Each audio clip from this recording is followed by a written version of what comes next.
This is Bitcoin Magazine Amsterdam. Ian Balina, the famous Ian Balina. How you doing, Ian?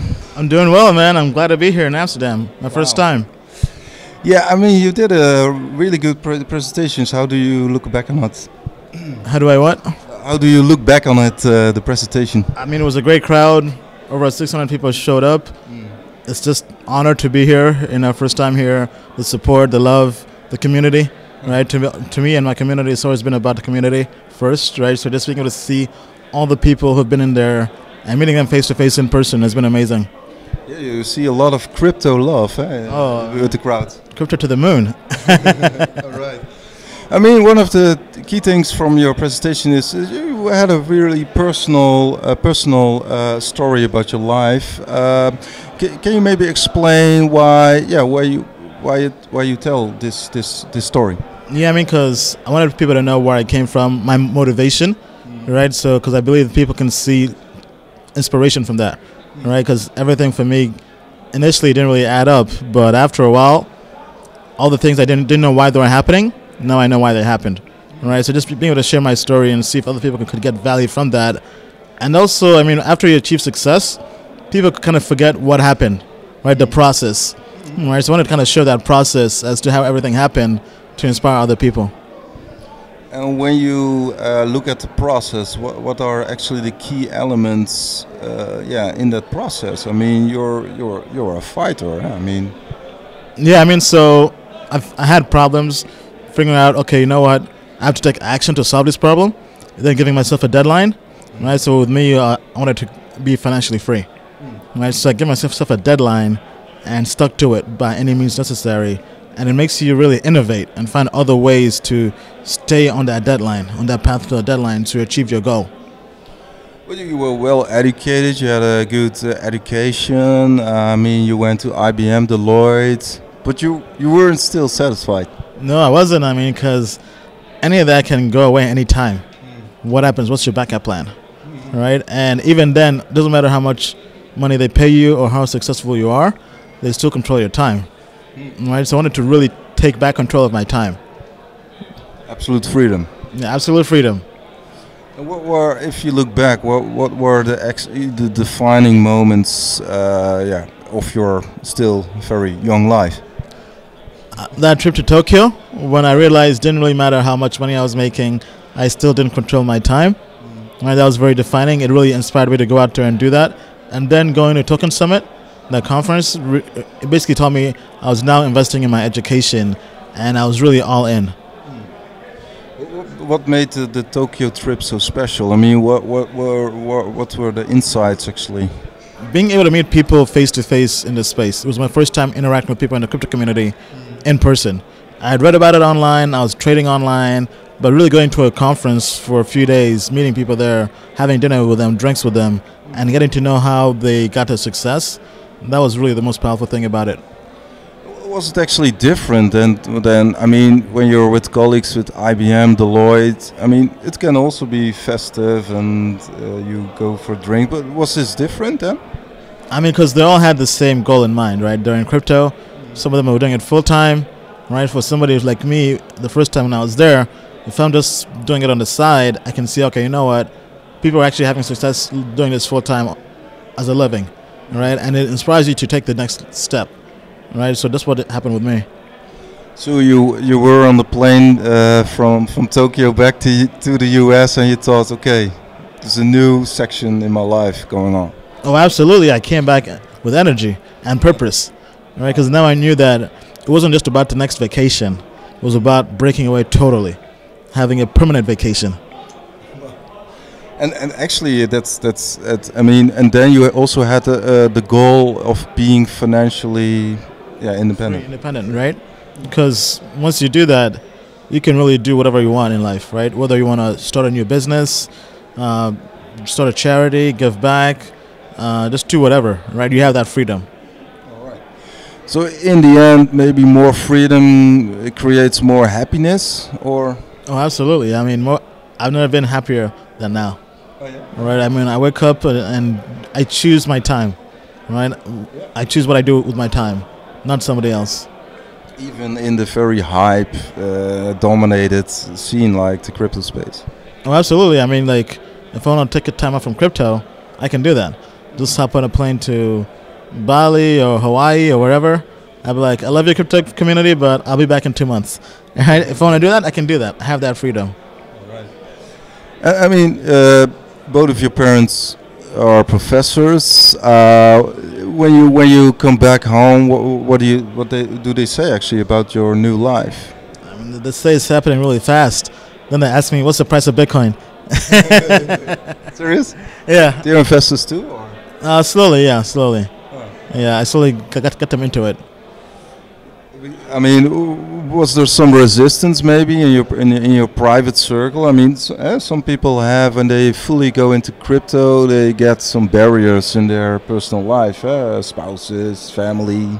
Did you experience that? Or? The only barrier I really had was my job. So that's when I went full time into crypto. I was like, I'm losing money working at my corporate job when I could be making 10x, 100x, doing more research on these ICOs full time, right? So that's when I really had to go all in and quit my job. So actually the first motivation was to be financially independent. If you look at Satoshi Nakamoto, is there also maybe some idealistic part in you that really can attach to that part? It definitely does help to really transform the world, right? Really decentralizing everything, taking away centralized authorities, whether it's banks or governments, right? So that is definitely changing the world. But I feel like right now it's not there yet. That takes a lot of time, right? So while that is happening, I would like to be financially free. Even when your account got hacked, you're still financially free. Yeah, which shows you how grateful I am to the community in crypto for changing my life. And how is it actually to be that famous? I mean, you have at least 150,000 followers on Twitter. I mean, can you still walk on the streets in DC and people, or is it? People do recognize me, right? Like we're in LA for a week, 7 days, and 7 people recognize me. But I mean, to me, that's just a blessing. Right? It means people really admire the help you've done and impact you've made to them and their lives. Right? So, and I feel like we're just getting started. This is just the beginning, right? Because if we're really to take this space mainstream, we have to do that. We have to go mainstream, right? So, I mean, this is nothing. I mean, imagine, because eventually if blockchain is going to be the biggest thing in the world, you have blockchains of people who have over 1 million followers, over 10 million followers, right? I mean, in a way, I feel like that's more valuable because we really are helping people discover this new technology and the next wave of the world. You can become one of the one of the most popular speakers actually, or maybe forefront persons of this industry. Yeah, I mean, it's definitely happening fast, and we think this is just the beginning, right? We have some ideas to really take this Hollywood with our TV show. We're bringing on some people from Hollywood with the contacts, yeah, right. So this is just the beginning. People think we're big now. We're going to be even bigger in a year. All right, sounds good. So what are actually your I mean, if you look at crypto in the US, do you actually speak to also people from SEC or CTSC, etc.? Yeah, I mean, so I'm in the process of making my own token, right? So recently just applied with the SEC to have them approve that, right? Prior to that, my securities lawyer is always talking to the SEC just for feedback, so to make sure that I'm following everything they say. Right, so we're always got to make sure we're following regulation because it is big, especially in the U.S. We're got to be cognizant of what's happening in terms of laws and legal stuff. All right. So actually, it will be a utility token, or? Yes, yeah. So it's going to be a voting token and also a utility token to use in our spreadsheet. Just a few more questions. I mean, there are like tons of ICOs. How do you actually make a selection? I mean. You filter out using a system, right? I use token metrics, right? So I start with, is it a prototype? If yes, I continue. If no, I toss it aside. Then I check the team. Does it have 2 All-Star team members or more? If yes, I continue. If no, I toss it aside.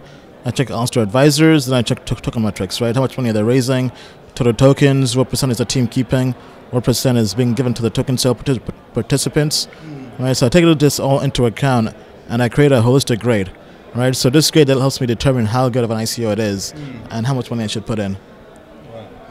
So actually, I mean, some say, okay, how do you actually become an influencer like you? I mean, did you have the ambition to become an influencer yourself? I mean, it comes down to personal branding, and just really figuring out what you want to stand for. All right. So with me, it was about being transparent and honest. So I did something nobody was really doing at that time. I was sharing everything publicly, right, from my portfolio to what I was investing in, when I would buy, when I would sell. I was using my real name, my full picture, while I was still working a corporate job. So people knew where to find me if anything went wrong. Right. So that level of honesty was my brand. And what are actually your personal ambitions the coming years? Actually, I mean, do you, for instance, have political ambitions or? No political ambitions. I stay out of politics. I would say I just have more educational aspirations, right? Just really giving. Like your parents. Yeah, like my parents giving back. I mean, I may even start one day a university for crypto, right? That'd be pretty cool. Imagine a token investing university, all right? That'd be pretty cool, right? Just giving back, making everything free, open source, right? Giving back to the community, helping everything go mainstream. Oh, that's a good thought. So, maybe in DC there will be like University of Crypto. Yeah, that'd be cool. I'm actually thinking of taking it back to Africa, because I was born in Africa, in Uganda. Imagine me going there and launching a blockchain school or academy, all right, just to inspire a new generation of entrepreneurs and people in this space. Did you actually visit Africa this year? Or? Not this year, but I will be having a Africa tour, right, in Q4. All right, so we'll be going to my homecoming in Uganda.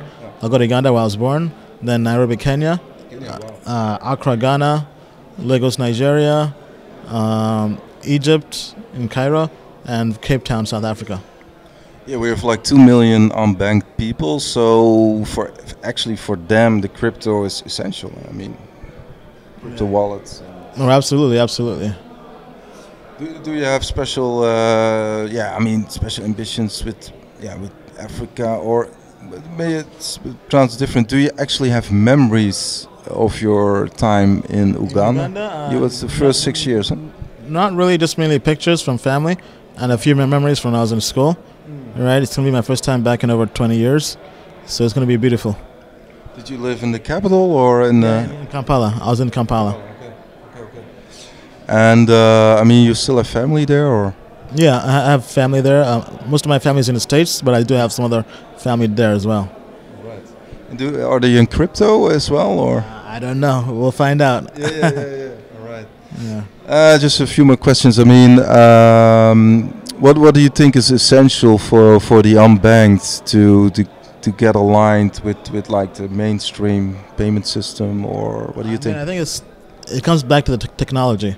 It has to get simpler and easier to adopt, right? To a point they don't even know it's blockchain, right? So if any of the unbacked technology out there in terms of blockchain has to be so simple to use that nobody even asks what's behind this.